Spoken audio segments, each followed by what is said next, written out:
writers, agents, and publishers, for the first time since the Gutenberg Press, find themselves lost in a maze of mystery as technology alters the shape of the publishing industry. Searching for Answers is a group of writers throwing pop culture, writing, and publishing into a crucible of clarity, passion, and humor. This group is the Right Pack.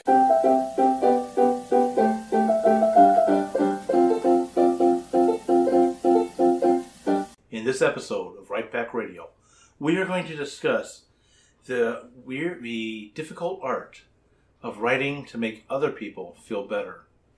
Stay tuned. Welcome back to Right Pack Radio. This is your host, producer, and author of Crazy Things, David Allen Lucas. Voice actor and president of St. Louis Writers Guild, as well as owning Winding Trails Media. And with me today is my lovely co-host. Hi, I'm Kathleen Kayembe. You can find short stories by me at nightmare-magazine.com and at lightspeedmagazine.com. And I'm currently writing short stories for anthologies, so hopefully that'll pan out. Also with us, my name is Chanel Achan. I write fiction and science fiction and fantasy. I'm Lee Savage. I write erotica for the Truly Wicked. I will be at Extreme Con 2018, June 1st, at St. Robertsville Community Center in St. Roberts, Missouri.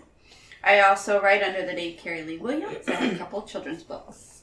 Okay. Also is our Madame of Murder, Fedora Amos. I write Victorian whodunits like Jack the Ripper in St. Louis and Mayhem at Buffalo Bill's Wild West. And I am president of Greater St. Louis Sisters in Crime. and also our artist in residence. My name is Jennifer Stolzer. I'm a children's book author and illustrator. As artist in residence, I guess you're talking about June events. I was asked to be part of the Toyman Show's Artist Loft for the July 8th Toyman Show in St. Louis. So come check me out upstairs, because that's where they're sticking us all, on the Artist Loft. But I'll be selling actual artwork there, which is sort of new. I usually sell books when I'm out, but I'll be selling prints and original stuff, Threadcaster stuff, maybe a little bit of fandom stuff, which is appropriate for this topic, writing to make yourself and others feel better. So if you would like to read up on Threadcaster before you come visit me and see all my Threadcaster art, it's on Amazon.com in print and ebook. It's my fantasy novel for young adult readers, and I hope it makes people happy. And also remoting in is the Sky Pirate Captain himself, Steampunk. Yes, Brad Arcook here. You can definitely find my work out there in the world. I am the author of many steampunk things. The latest is Tales of the Gearblade, and if you want to read something that's going to make you feel better, it's free. Yay! Check out the first episode now. You can find it, and then since we're in February, you'll probably be able to pick up the second episode very soon. You can find it all at bradarcook.com. And then I also write the Steam Tree, which is for middle grade, for steampunk aficionados that haven't quite grown up yet. And as always, you can find the complete trilogy of the Iron Chronicles out there. And today we're going to talk about a type of writing, which is writing to make others feel better. Now, this can go down lots of different avenues, but I want to make sure I include in these avenues books that are written with a purpose of helping others to meet tragedy or to overcome issues that are going on in family life and so forth. So, Jen, off mic, you were talking about one such type of book where they do get this done incorrectly. A lot of this, that's how it's felt by those who read it, who know the life. So I'm going to turn this over to you. I was talking about John Green's The Fault in Our Stars, which had a movie come out in the last couple years. I read the book before, so I actually still haven't seen the movie. But the main character of the book, she has cancer, and she goes for a long time talking about how much she does not like books about cancer kids. Because the cancer kid in the book is always like this angelic, long-suffering innocent that passes to give everyone a cautionary tale about how cancer destroys something beautiful, or don't pity me, I'm being strong for you, mommy, and that kind of thing. That there was a trope about cancer kids that the main character of the book, that she just can't, like, it made her really bitter about it. Like, I have cancer, I sit around in yoga pants all day and watch America's Next Top Model, and I'm not innocent, and I'm actually really angry about it. And she didn't feel like there was representation for her. Now, that's the character in the book, but she was written modeled off of an actual girl, and you can find her diary published because she died of cancer, who was a friend, a Gavin friend of John Green, the writer, when he was a chaplain to a children's cancer group. I don't remember if he was part of the hospital. If I wish I had a couple people here who know the story better, but he wrote The Fault in Our Stars as sort of a response to the fact that there was nothing out there, but that those cancer stories, they were written well-intended. They were written to help people feel better, but they weren't written to help the kids who had cancer feel better. They were written to help the parents and healthy people around them feel better about the suffering of their loved one, and that felt really skeevy to the characters in the book, and I'm sure also to people in real life. So that was something that came to my mind when we were talking about this topic of writing to help people feel better, and just to be wary of who your targeted audience is and who you're affecting by writing, specifically about tough topics like cancer and death and divorce and things like that. Authenticity is important, and sensitivity is important, and you can't just, writing to help someone feel better is very good, but maybe the thing that you need to write is a letter to someone instead of a book to publish that might have broader reaching effect than you think it will have. So I don't know, that's my piece. On the same kind of note is an interesting symbiotic relationship that art and writing has to adapting to how people feel about their own illnesses or about what they do to overcome these illnesses. For example, one of my favorite lyrics in songs was inspired by Rick Riordan's journey across the world. He was a paraplegic. He became that in a car accident, and he wanted to make a statement and to raise money for people who were paraplegics. And so what he did was do a worldwide wheelchair tour. And it was quite inspirational. It was inspirational, for example, to John Parr, who wrote a song about it called Man in Motion, which you may have remembered as the theme to St. Elmo's Fire. Mm-hmm. And the words are very inspirational. These are some of them. I can see a new horizon underneath the blazing sky. I'll be where the eagle's flying higher and higher. Gonna be your man in motion. All I need's a pair of wheels. Take me where the future's lying. St. Elmo's Fire. And so... This is the only part of that had anything to do with the movie. It didn't have anything to do with the movie. In fact, it was a shoo-in to be the Oscar winner for the year until they discovered that it didn't have anything to do with the movie. It was written about Rick Riordan's wonderful worldwide, or more than a year, tour as a paraplegic to raise money and to raise the visibility of people like himself who were paraplegics or quadriplegics or had other disabilities. So I think it's a very wonderful thing that these can be condensed and used as inspiration for other people as well. I love it. Mm-hmm. Isn't there's an entire genre called inspirational, right? Like the Chicken Soup for the Soul books. Yeah. Yep.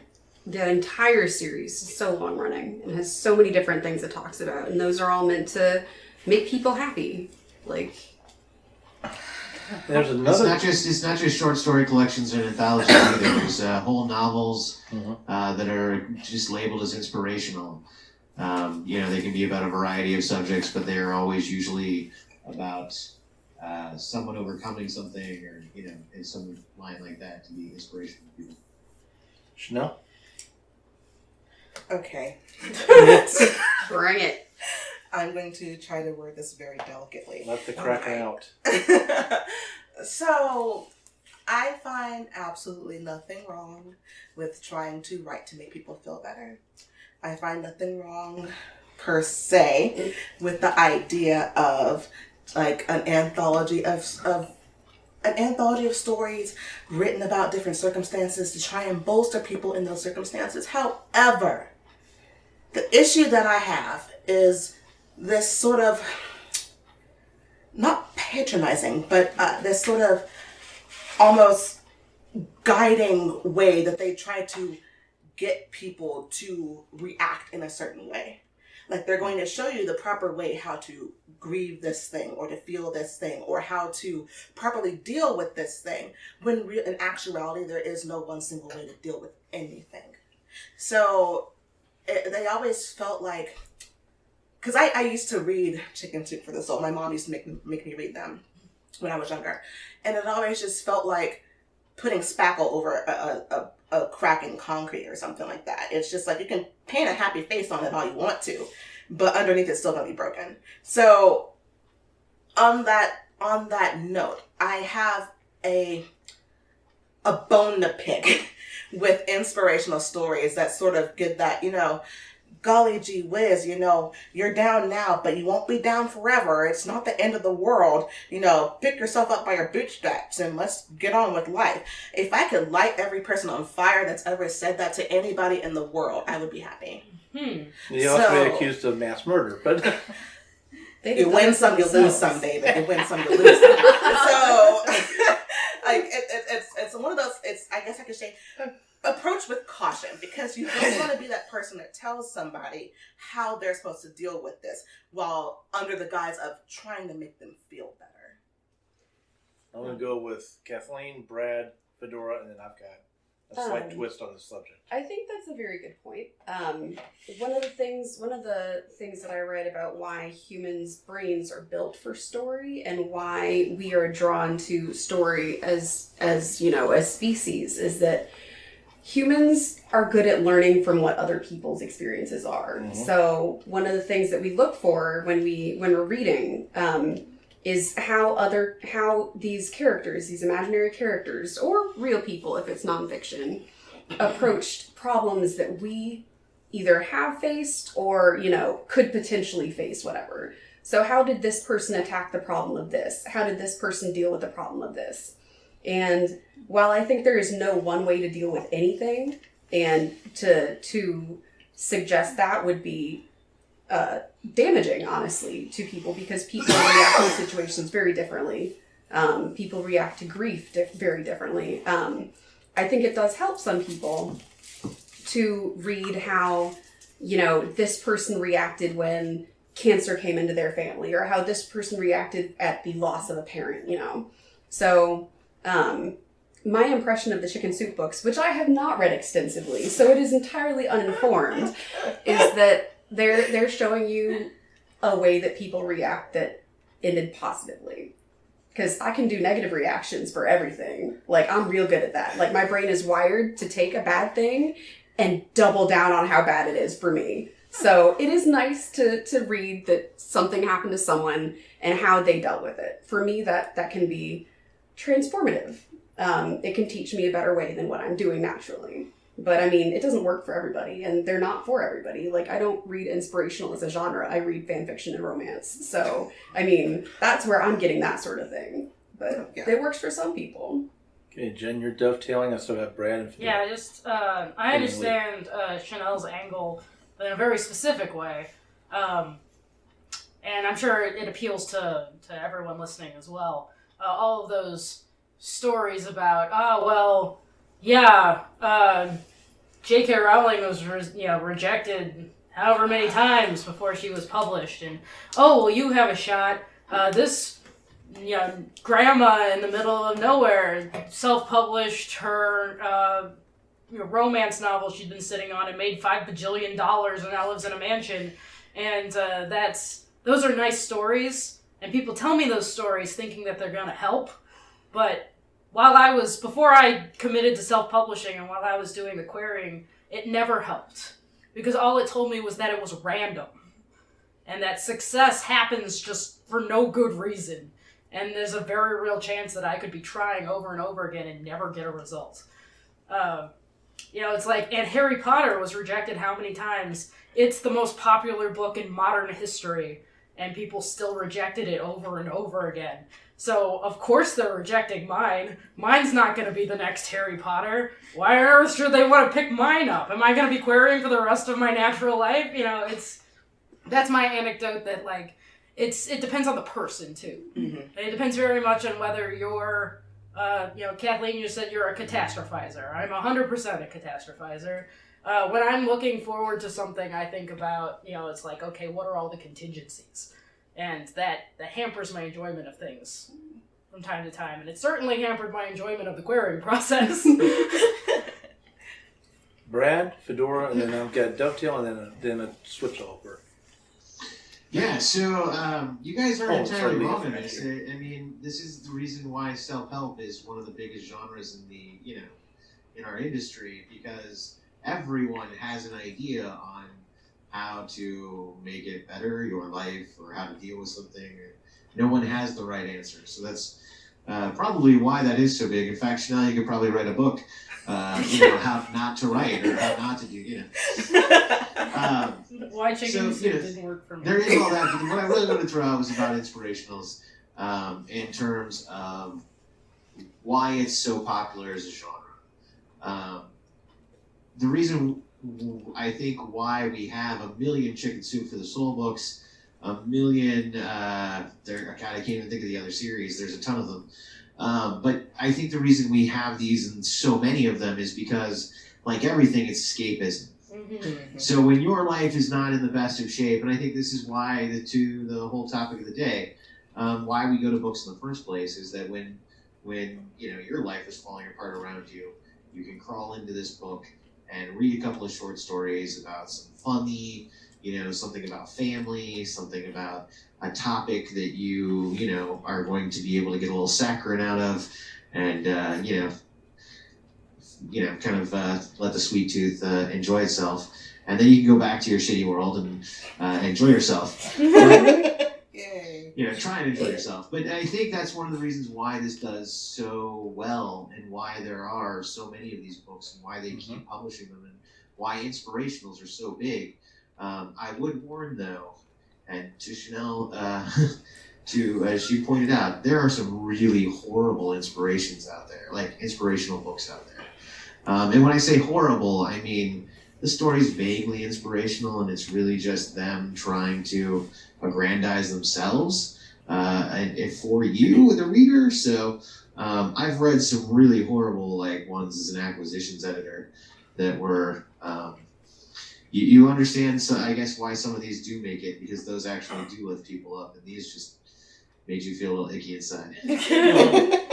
Or Fedora, Lee, and then I'm really pouncing. Thank you after Brad. Go ahead. I think that Brett has a really good point, that we read for escapism. What's more, I'll take it a step further. I think that when things are the worst, that's when we need inspiration and optimism even more. Take a look, for example, at a couple of songs, sunny songs, from the Great Depression. This was from 1929. Lou Brown and Buddy DeSilva wrote, "Sunny side up, stand upon your legs, make like 2 fried eggs, keep your sunny side up." And another one in 1930 by Dorothy Fields was "Sunny Side of the Street." Forget your troubles. I used to walk in the shade with my blues on parade. Now this rover crossed over. Forget your troubles. Walk on the sunny side of the street. And those resonated today. And yes, there were sad songs then too, but do we remember them? Not really. Lee? Kind of going back to what Kathleen said and Chanel and all that. I found lately that not so much in my writing, I'm trying to be inspirational for publication, but there's so much sadness on Facebook. And so on social media, and you, like the ones that are closer to you, you got to reach out and give them inspiration. And like you say, one of the things I always tell when I'm giving advice is this is what worked for me.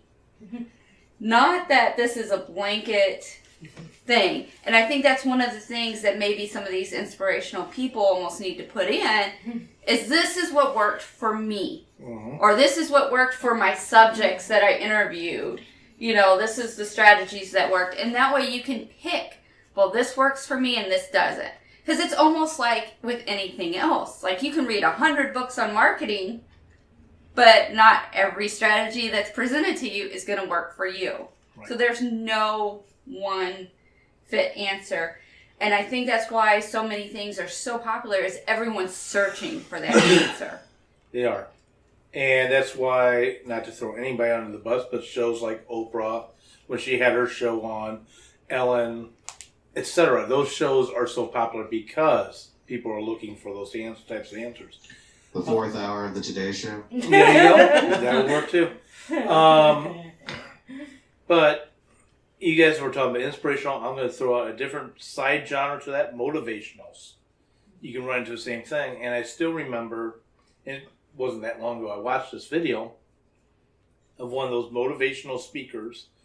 And there's some really good ones out there. And I'm not saying this guy's a bad one, but he is on his private jet flying off to his next book signing.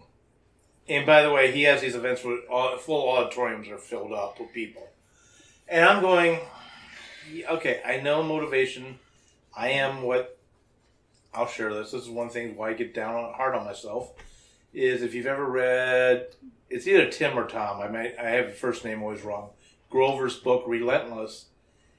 I'm throwing myself underneath there as a cleaner. And those are the type of people who are never satisfied with their performance, no matter what, and they will do their performance even better next time they get up. The book is written about sports, of course, but it can be applied across the business world and writing and so forth. But to borrow from that, Kobe Bryant, don't know if you like him, don't know if you hate him, and I don't care. Share your thoughts with us, please. While he was on the court, he had either a torn Achilles or a torn ACL, and instead of allowing them to carry him off of the court to the polite applause of everybody, he gets up somehow, shoots 2 free throws, makes them, and then walks off the court himself. That's relentless. That's a cleaner. That's an example. If you know baseball, if you remember Willie McGee from the St. Louis Cardinals, he had batting practice before the team batting practice. Then he had batting practice with the team. And then the team goes off to do whatever they're going to go do, and he's doing batting practice. That's relentless. And now he's back with the Cardinals. Yes. But anyway, so that's an example. There are some good motivationals, and there are some people who are doing snake oils. But where I kind of want to go is, now I want to change subjects a little bit. I will stay on writing to make others feel better, but writing to make yourself feel better. First, I'm going to share one thing I was doing, and this book never did get published to the chagrin of some of my people who want me to finish writing it. And there was a book called Dark Medicine, which was about a vampire who was released after being entrapped for over 200 years. He had fought at the Battle of St. Louis, which is the furthest west battle of the American Revolution, and then he's here in modern day. And when I was writing that was really helping me get over my dad having leukemia. So there is that writing for yourself.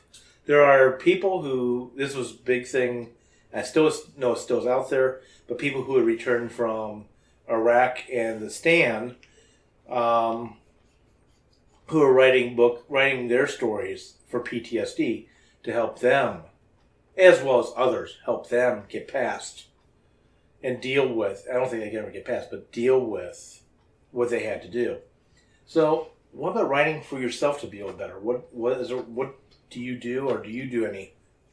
Actually, my book, Dream Dragon, The Dark Side of Poetry, is about that. I wrote almost every single poem in that book during a phase of depression. One of the poems I wrote was called To My Daughter. And that was right after I had her, and I had postpartum depression, and I had to make the hardest decision of my life and admit myself into the hospital while she was a baby, where my husband couldn't even bring her to visit because it was too dangerous. But I knew I needed help. And so those poems that I wrote in that book, they go from my teenage years all the way up to after I had my daughter. Every single one of those that I wrote were during a phase of depression.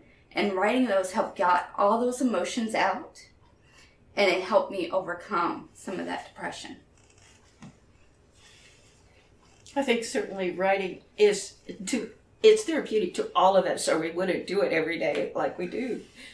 It will not only help get rid of that kind of problem, but it will also dispel the loneliness if you have that.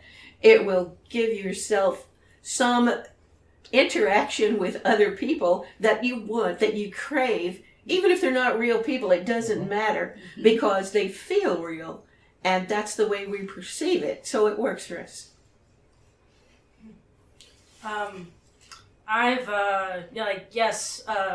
Journaling and poetry and all of those things, even in more complex writing, you can put that in. I'm getting ready to get started on the sequel to Threadcaster. And when I stopped to think about what should this be about, I realized how much of Threadcaster was just about me, figuring out who I was. So it's like, let's make the second one be the same. What is bothering me right now? What am I struggling with personally, spiritually?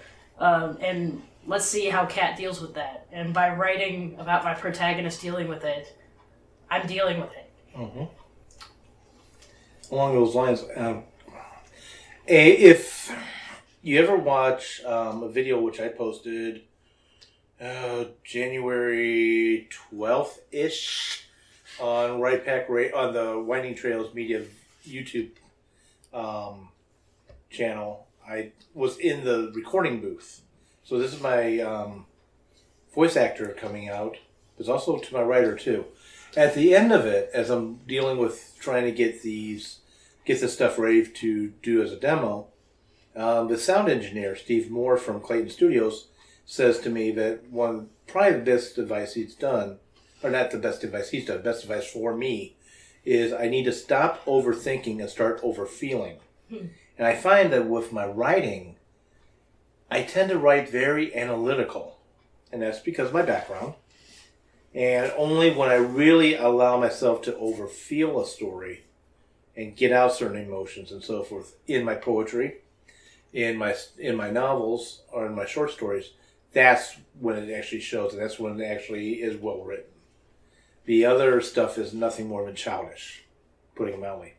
And I know some of you around this table know there's a time period in my life I've let little peeks out, but it's really 6.5 years in which I refuse to talk about.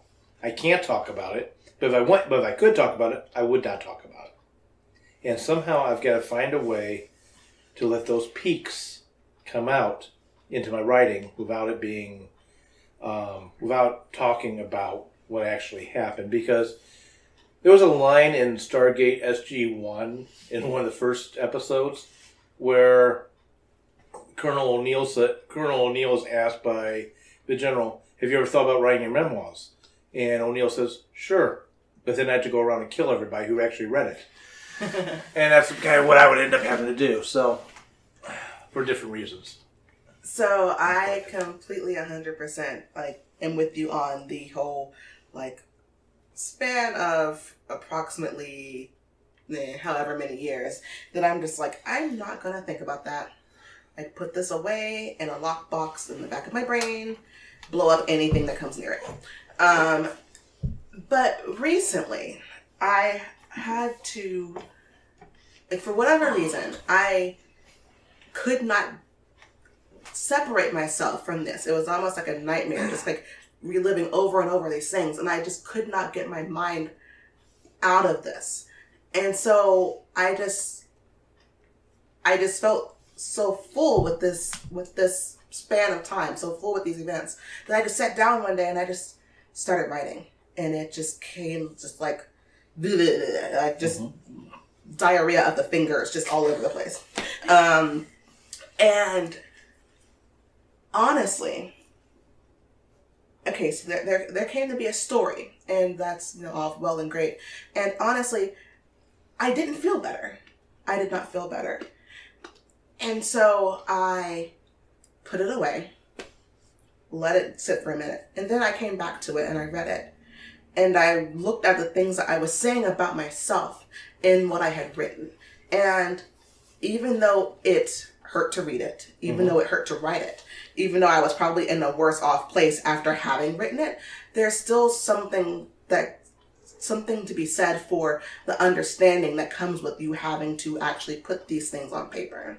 And if nothing else, like, that I feel can go a long way towards making you feel better.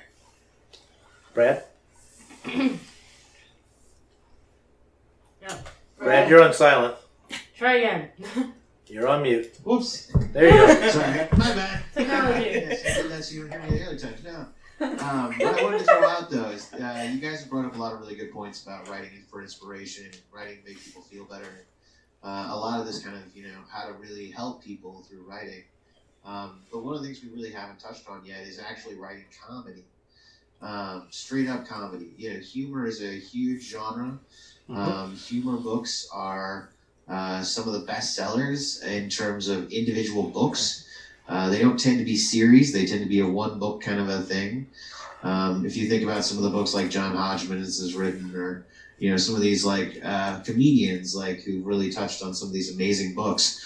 One of the reasons why comedy is so successful, though, and why we go to spend tons of movies at comedies and all this kind of stuff, is that sense of joy, that sense of just being able to escape into laughter. And it's infectious, and it is really probably one of the biggest ways we, do escape is through humor.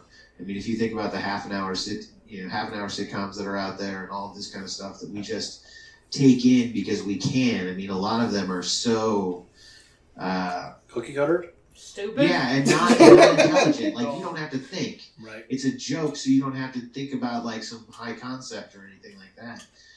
Writing comedy, though, I find is actually very difficult. Writing unintentional comedy is easy. Writing intentional comedy is very hard. So it's something that comedians do very well. And if you would like to learn, there's a ton of information out there on how to write good jokes, and how to craft good jokes, because it really is an art form to it. But in the end, it really is a way, because we all do we're attracted to laughter, very, much so. If you hear laughter coming from a distance, people tend to gravitate towards it. So it's probably one of our biggest escapism forms. Fedora, Kathleen, Lee. I think that we have a wonderful responsibility and a wonderful opportunity as writers to try to inspire. And especially if we do this in the most confusing of times. One of my favorite examples of that is by James Rado and Jerome Ragney in the musical Hair. The Age of Aquarius. Harmony and love, peace and love abounding. The dream of what did not exist at the time, but what can exist. That's what we can give people. And I think we should. Well, I'm glad that Brad brought up humor and comedy, because I wanted to bring up romance and fan fiction. They're not necessarily writing to make people feel better, but these are stories that make people happy. They have happy endings, they are. And people read them with the idea that it'll have a happy ending. Yes. So yeah, I think they are. Yeah, so I don't read a lot of inspirational, but like I said earlier, I read a lot of romance, I read a lot of fan fiction, and those are things that I go to make me happy. Sasha L. Miller is a writer who publishes a lot for Lesson 3 Press, and she's marvelous. And she made a blog post years ago called Bards versus Minstrels on her site, sashalmiller.com. And it has stuck with me because she talks about, it expands on a line that was from a Mercedes Lackey book. There are bards with a capital B who write stories that are just enthralling and epic and over the top, and they take you through the ringer. And then there are minstrels who don't have that magic about them, because the bards in this case do have magic that they use to help the stories. But there are minstrels who write the smaller stories that fit in for people's lives who can't always handle the emotional toll of hearing a bard story. She writes minstrel stories that just make her happy and make other people happy, and they're not going to be, she said, as memorable as the epic bard stories, and they're not going to be the sorts of things that, like, you know, people will travel for miles to hear. But she has people who like what she writes, and it makes them happy, and it makes her happy, and there is something very important about writing that kind of work. And that stuck with me, because for me, that is what a lot of romance and fan fiction are. They're not necessarily stories that are going to change everything about your life. You're not necessarily going to remember individual stories because so many of them follow a similar formula, but they make you happy in the moment. And they improve your mood. And like this week I was super depressed. I read fan fiction all yesterday. I'm feeling way better about life. Like, it was great. I read a crap ton of romance fanfics. I feel like the world is a better place. And, you know, will those authors necessarily think they've changed my life? No. Like, I can leave a comment, but they're going to think whatever. But there is a very important place for stories like that. And I know they're not technically inspirational, but they do inspire. And writing that sort of work, I think, is just as important as any other. Lee? I wanted to take this on a little side note of writing inspirational for kids or topics for children to handle, like the topics of death and topics of emotional trauma that kids can have, because it's a different genre than writing inspirational for adults, because you have to present the story differently for children, and you have to often present it in a way that it's not so blunt. One of the examples I did, and this is not a widestream published story of mine, but it was published in a newspaper way back when, but it was Carrie Coco's Peculiar Day, and she had to deal with her fish dying. And the whole story was her dealing with death. But the idea is then they can translate that emotional compound into if they had to deal with any other death. Right. By dealing with the death of a fish, which seems a lot easier. So how is it different otherwise, too, with children? Like, that's a whole nother genre there, and inspiration. Well, children is interesting. Like, this doesn't necessarily go straight to your question, but there are certain rules you follow for writing for different age groups, just as a general rule, and a lot of it has to do with that emotional investment. When you're writing for very little kids, it's rare for you to do a first-person story. It's always a third-person story. I always, put big air quotes around always. There are books out there that are written for little children that are a first-person I story or me story. Mm-hmm. But those are generally like the really, I like building with blocks. I like doing this. But it's because kids feel very hard. Mm-hmm. When you get to middle schoolers have third-person stories. Every now and then there's an I story, but mostly it's he, she, they stories. Because, again, middle schoolers are feeling very hard. And some topics, when you say, I lost my dog, well, they feel like they lost their dog. Like, that's hard for a little kid. So just giving that little bit of distance. Jim lost his dog. Oh, I'm so sad Jim lost his dog. I know what it feels like, but I'm not actually feeling it at this moment. Then when you get to YA, it switches over, and most of them are first-person books, because YA is high school, and high school is all about finding yourself, and they feel very hard, but they're also looking to have experiences, and they want to know, I went on this adventure. And those go really well because it's all very giving you all the feelings, which is what they were trying to protect the middle schoolers and picture book people from by making it a third-person story. They don't have to feel all those real strong feelings, but the high schoolers want that because they're growing up and they're having those experiences. So that's a bit of it's a bit of a strategy. Sort of answers the question. Being careful, just being mindful that kids are strong feelers, and that they're looking for guidance and watching someone do it by themselves is sometimes a little close to traumatic, depending on how connected they are to the character in your story. It's also a good reason why a lot of the characters are animals. Fedora? Well, I think such emotions can also be very sweet. Take, for example, Paul Williams' song, We've Only Just Begun. It is very hopeful, and I think that is perhaps the key to making people feel better, is make them hopeful in some fashion or another. And We've Only Just Begun, we imagine a couple who are just setting off in marriage, and it's often used in marriages. But do you know what that was originally written for? It was a commercial for a furniture store. It was. And it was supposed to sell furniture. And the video was having a couple come in and choose their furniture. And it was only written as a tiny little clip until it got so much advanced, great publicity, that Williams and his partner wrote the whole thing and finished out the lyrics, changing really only one thing from you've to we've. So it's We've Only Just Begun. And it's a very sweet sentiment and very, very hopeful. Well, picking out furniture is a rite of passage for young married couples. So, and what? Oh. I'm sorry. I thought Chanel had something to add to that. Nope, not this time. Not this, really? Well, let's also celebrate. Take, for example, a great song like I Got Rhythm from the Gershwin Brothers. That, too, is very upbeat, very happy, makes people feel good. I got rhythm, I got my man who could ask for anything more. There we go. Jen. Let's lighten the mood in our group. And who has a book or a movie or something that is a guaranteed pick-me-up? Okay, before you answer that, Oh, I have a question we were for gonna Jen. get into this. Jen, were you telepathically connected? Because I was waiting to ask that Oh, question. no, I was just sad. I'm just, it works. Okay.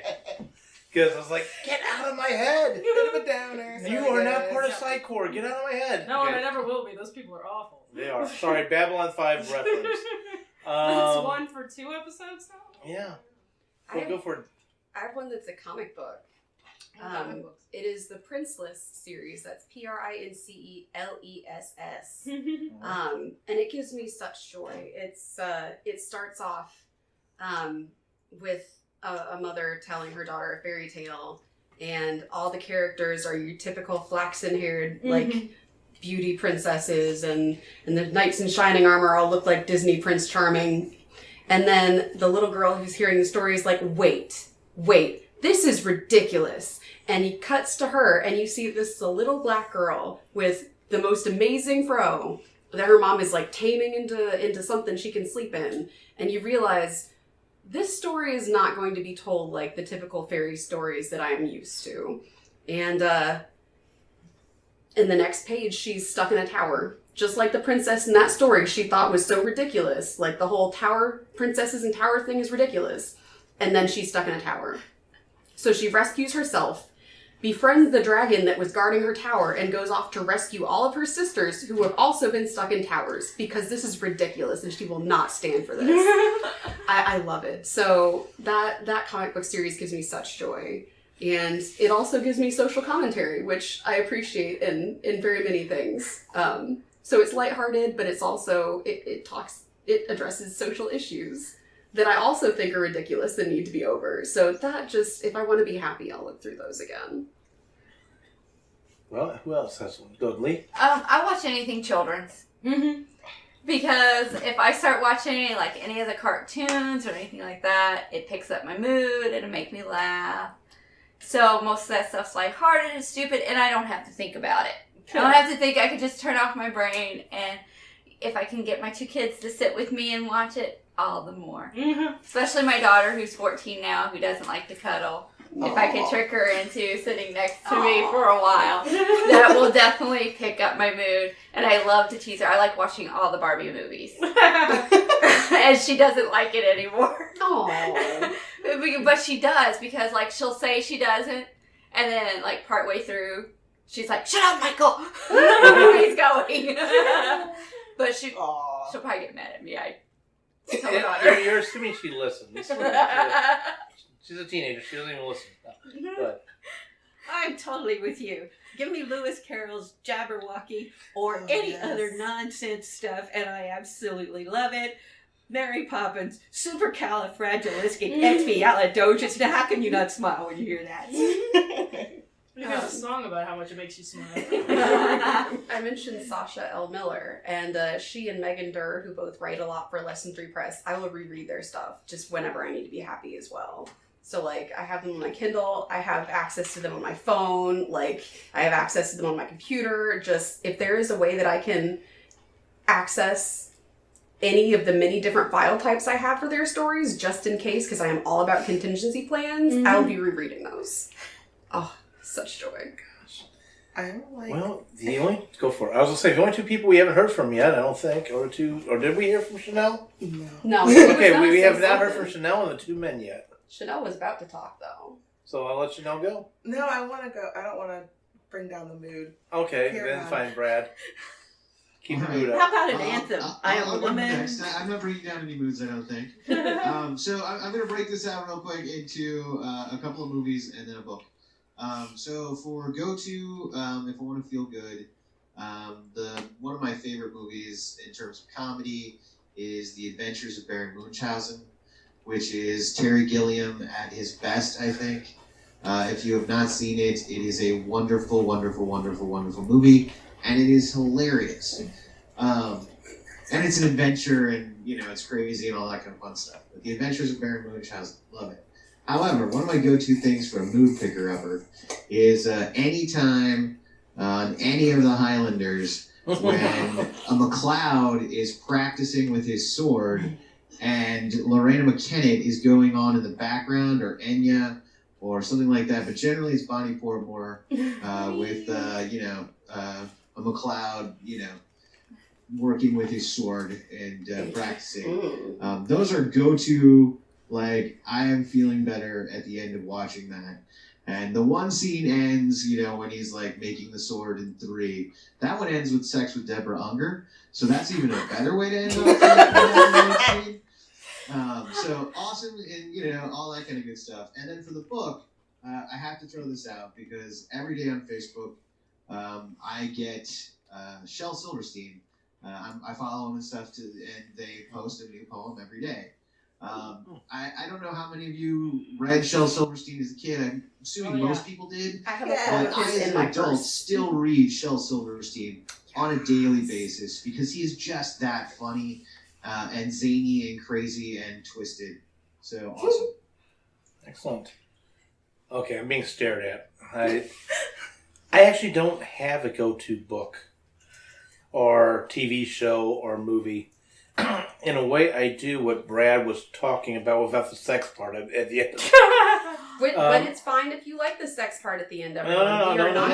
Well, yeah, I just don't have that opportunity. Oh. What- So if it were there. What Brad talked about with Highlander, I actually do in the backyard or in the basement or so forth, is I will put on some type of music, usually theatrical style, Two Steps from Hell as an example. I will then take out my katana, my practice katana, or my staff, or just bare hand and go from kata to kata to kata and just work out whatever it is, my anger, my depression, or whatever. I don't have a book or something to go to. So, sorry to disappoint. I'm not sure I'm being asked the question or just change the subject. Oh, I was gonna give my thing that makes me happy. Oh, I thought we had to go for I it. opened. A thing that this is also different than everyone else's. Also different than probably a lot of people's everyone else's. But the thing that makes me happy is to go back and read my own stuff. So That's cute. I put everything I love in my story. So I go back and read it. It's all there, and it's great. And if it's been long enough, I don't remember the exact words. So I read over my own fan fiction a lot. I've stayed up. I pulled all-nighters reading my own fanfic before because I know that my favorite scene's coming next. So it's like that's a place that I go when I need a pick-me-up. Is I read my own novel, my own stories, as long as it's not something I'm currently working on. something that I can afford to not be editing voice on. It was done, and I was happy with it. No? Well, I don't really have one of those. Like what Jen said sounds like a great time though, going back and reading my own stuff because I'm just that self-centered. You just write that well. That's what I would vote on. But okay, so if I go to what I will do is I won't go to a particular book looking for a pick-me-up. I'll go to a particular book looking for a particular sensation. Not necessarily, I want to feel better, but I would rather feel like Lyriel feels in the very beginning when she's still in the iceberg of the Claire. I would rather feel like that right now. So it's very dependent upon what I'm dealing with and what's going on in my head. But I will, certain hallmark sensations of particular stories or whatever, I'll go and seek those out in particular. And on that, sorry, Brad, I thought you had something there. Who would like to bring us to a close of live? Don't worry, be happy, says Bobby McFerrin. I would say no matter what you write, anything you write is going to take the person out of the present, give them an escape, and therefore you've done the job. Okay. And with that, tune in next week for yet another interesting topic in the writing industry. Thank you for listening. The new theme songs for Right Pack Radio were written and performed by Meredith Tate. All copyrights remain with her.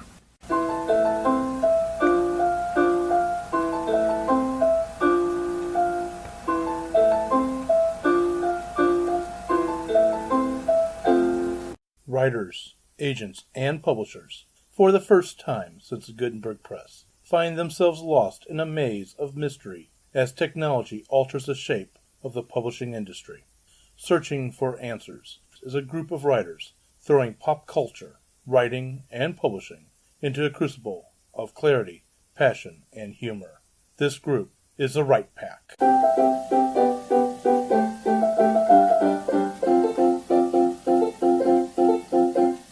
In this episode of Right Pack Radio, we are going to discuss the difficult art of writing to make other people feel better. Stay tuned. Welcome back to Right Back Radio. This is your host, producer, and author of Crazy Things, David Allen Lucas.